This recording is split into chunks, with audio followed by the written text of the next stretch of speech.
जय हो। ओम आदित्याय नमः।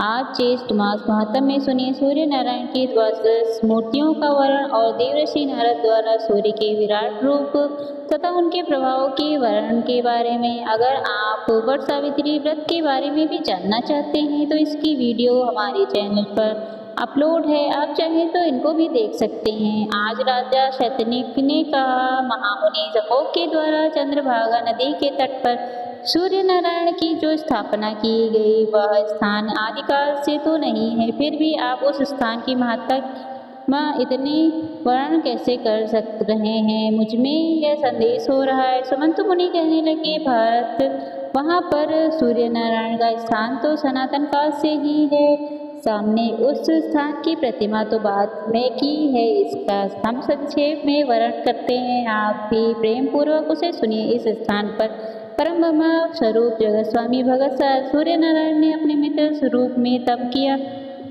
वहीं अव्यक्त परमात्मा आप भगवान सूर्य सभी देवताओं और प्रजाओं की सृष्टि करके वहां से बाहर रूप धारण कर अदिति के गर्भ से उत्पन्न हुए, इसी कारण उनका नाम आदित्य पड़ गया। इन विधाता परिचय पूछा, तस्वा अर्यमा भाग विश्व स्वान अंश विष्णु वरुण तथा मित्र या सूर्य की वापस मूर्तियां हैं, इन सबसे संपूर्ण जगत को व्याप्त हैं। इनमें से प्रथम इंद्र नामक मूर्ति देवराज इंद्र भी स्थित है, जो सभी दैत्यों और दानवों का संहार करती। दूसरी दाता नामक मूर्ति प्रजापति में स्थित होकर सृष्टि की रचना करती। तीसरी पर जाने नामक मूर्ति किरणों में स्थित होकर अमृत वर्षा करती। पूछा नामक चौथी मूर्ति मंत्रों में अव्यवस्थित होकर प्रजा पोषण का कार्य करती। पांचवी पर नाम की जो मूर्ति है वह वनस्पतियों और व्यक्तियों में स्थित है। छठी मूर्ति आर्यमा प्रजा की रक्षा करने के लिए पूर्व में स्थित है। सातवीं घटना मत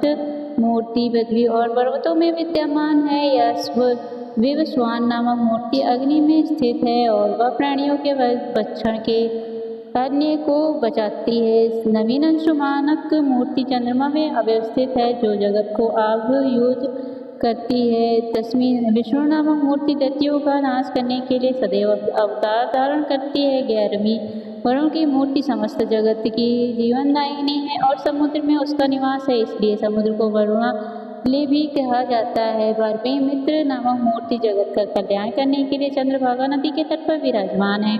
यहाँ सूर्य नारायण ने मात्र वायु पान करके तप किया और मित्र रूप से यहाँ पर अवस्थित है, इसलिए इस स्थान को मित्र पद अर्थात मित्रव्रति कहते हैं। कृपामयी दृष्टि से संहार पर अनुग्रह करते हुए भक्तों को भली भांति के वर देकर संतुष्ट करते रहते, यह स्थान पुण्यप्रद है। महाबाहो, यहीं पर मित्र तेजस्वी सामने सूर्य नारायण की आराधना करके मनवांछित फल प्राप्त किया। उनकी प्रसन्नता और आदेश से सामने वहां भगवान सूर्य को प्रतिष्ठापित किया। जो पुरुष भक्ति पूर्वक सूर्य नारायण को प्रणाम करता है, श्रद्धा भक्ति से उनकी आराधना करता है, वह संपूर्ण पापों से मुक्त होकर सूर्य लोक में निवास करता है। अब जानिए देव ऋषि नारद के द्वारा सूर्य के विराट रूप तथा उनके प्रभाव के वर्णन के बारे में। सुमंत मुनि बोले, राजन, भयंकर कुछ रोग को शव प्राप्त कर दुखी होकर सामने अपने पिता भगवान श्री कृष्ण से पूछा कि हे तात, मेरा यह कष्ट कैसे दूर होगा, कृपा कर इसका कोई उपाय बताइए। भगवान श्री कृष्ण कहने लगे कि तुम सूर्य की आराधना करो, इससे तुम्हारा यह कुष्ठ रोग दूर हो जाएगा। देव ऋषि नारद द्वारा सूर्य नारायण की आराधना विधान के शिक्षा प्राप्त करो, मैं प्रसन्न होकर तुम्हें विस्तार से उनकी आराधना का विधान बताएंगे। एक दिन नारद जी द्वारकापुरी में भगवान श्री कृष्ण का दर्शन करने के लिए आए। उसी समय तांबे अत्यंत विनम्र भाव से जाकर उन्हें प्रणाम किया और हाथ जोड़कर प्रार्थना की। कहने लगे कि महामुनि, मैं आपके शरण में आए हूँ, आप मेरे ऊपर कृपा कर कोई ऐसा उपाय बताइए जिससे मेरे शरीर कुष्ठ रोग से मुक्त हो सके और मेरा कष्ट दूर हो जाए।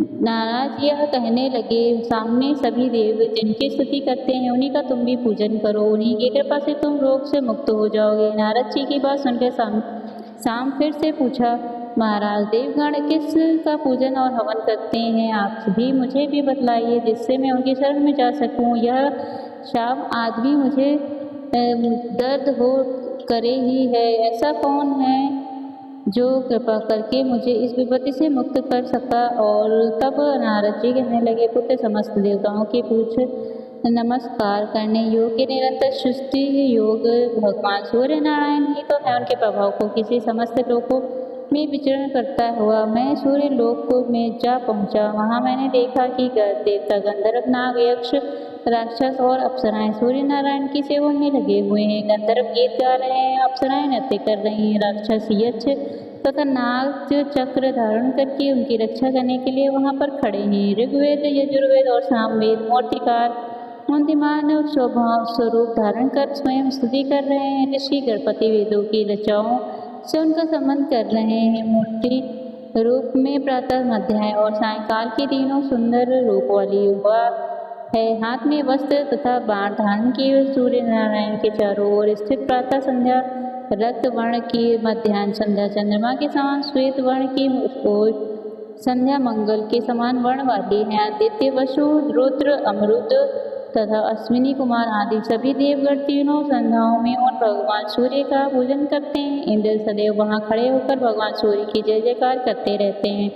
गरुण का ज्येष्ठ भ्राता अरुण उनका सारथी है। वह काल के अवयवों से निर्मित उनके रक्त का संचार करती है। हरे वर्ण वाले स्वरूप व 7 अश्व उनके साथ में जुड़े हुए हैं। रागी तथा ने शुक्राम की 2 पहिए पत्नियां उनके दोनों ओर बैठी हुई हैं। सभी देवता हाथ जोड़कर उनके चारों ओर खड़े हैं। लेखक दंड नायक अधिग्रहण तथा काल मार्ग नामक 2 पक्ष हैं कि वकील के रूप में उनकी अच्छे लगे हुए हैं। दंडी उनके सामने पर ब्रह्मा आदि देवताओं की स्तुति कर रहे हैं। भगवान सूर्य नारायण का ऐसा प्रभाव देखकर मैंने सोचा कि यही है जो समस्त देवताओं की पूजा की शरण ले। तब पूछने लगे कि आज मैं यह जानना चाहता हूँ कि सूर्य भगत कैसे हैं, उनकी कितनी रश्मियाँ हैं, कितनी मूर्तियाँ हैं। रागी तथा निभुषा नाम की यह दोनों पत्नियाँ कौन कौन हैं। पिंगल लेखक और दंड नायक वहाँ क्या काम करते हैं। कलमांडी पक्षी कौन है, उनके आगे स्थित रहने वाले दंडी कौन है। वे कौन कौन देवता हैं जो उनके चारों ओर खड़े रहते हैं। मुनिवर कृपया आप सबका तत्व अच्छी से वर्णन कीजिए, जिससे मैं भी सूर्य नारायण के प्रभाव को जानकर उनकी शरण में जाकर देवऋषि नारद से कहने लगे। अब मैं सूर्य नारायण महात्मा का वर्णन कर रहा हूँ, तुम भी उसे ध्यानपूर्वक सुनो। विवशान कारण नित्य और सत्य स्वरूप जो तत्व चिंतक पुरुष है वह उनको प्रधान प्रकृति का करते हैं।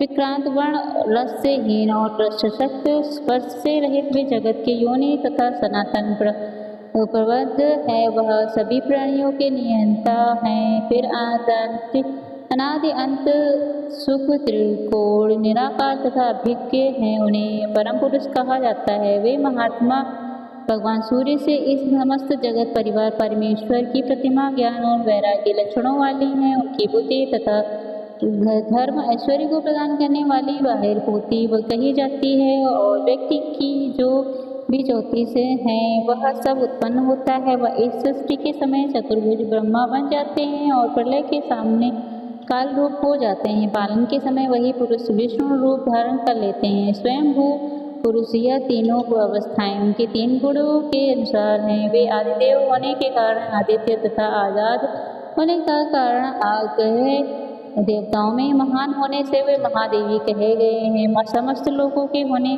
तथा अधिक अपने के कारण वे ईश्वर का ही व्रत होने से महातत्व में होने से जाते हैं। वे समस्त प्रजाओं की रक्षा और पालन करते हैं, इसलिए प्रबल प्रजापति कहे जाते हैं। पूर्व में शयन करने से पूर्व पुरुष उत्पादन न होने और अपूर्व होने से स्वयंभू नाम से प्रसिद्ध हैं। हिरण में रहने के कारण यह हिरण्यगर्भ कहे जाते हैं। यह दिशाओं के स्वामी ग्रहों के इष्ट देवताओं के भी देवता होने से देव तथा देवाकर भी कहे जाते हैं। तत्वदर्शियों ने आपको नार कहा है, यह इनका आश्रय है, इसलिए नारायण कहे गए हैं।